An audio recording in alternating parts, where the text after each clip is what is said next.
முருகாசரணம். பேய் மழை விடாமல் பெய்து கொண்டே இருக்கிறது. நீர்நிலைகள் எல்லாம் நிரம்பி வெள்ளம் பெருக்கெடுத்து ஓடி வீணாக கடலில் சென்று கலக்கிறது. அச்சமயத்தில் நம்மால் சேமிக்க முடிகின்ற நீர் சொற்பமே. நம் வாழ்க்கையில் ஒவ்வொரு நொடியும் தூறிக்கொண்டே இருக்கும் மழைநீர் போலத்தான்.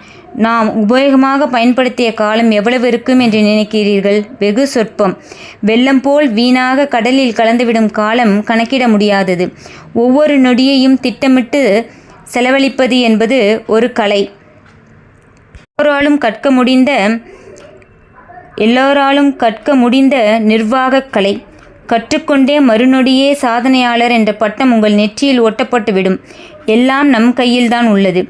உள்ளங்கை ரேகையில் அல்ல, மணிக்கட்டில் குறித்த நேரத்தில் இடப்பட்ட பணியை செவ்வென செய்து முடிப்பவர்களுக்கே எதிர்காலத்தின் வாசல் காத்திருக்கிறது.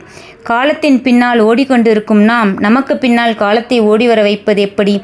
அதைத்தான் மணி பார்ப்பது போல் சுலபமாக சொல்லிக் கொடுக்கிறது இந்த புத்தகம். நேர நிர்வாகம் குறித்து ஆயிரக்கணக்கான இறக்குமதி புத்தகங்கள் வந்திருக்கலாம். ஆனால் நமது சூழலுக்கேற்ப நம்முடைய மக்களின் மனோபாவத்தை புரிந்து கொண்டு எழுதப்பட்டிருக்கும் புத்தகம் இது. இதை வாசிக்கும் உங்களுக்கு ஆகப்போகிற நேரம் செலவல்ல, கண்டிப்பாக ஒரு முதலீடுதான்.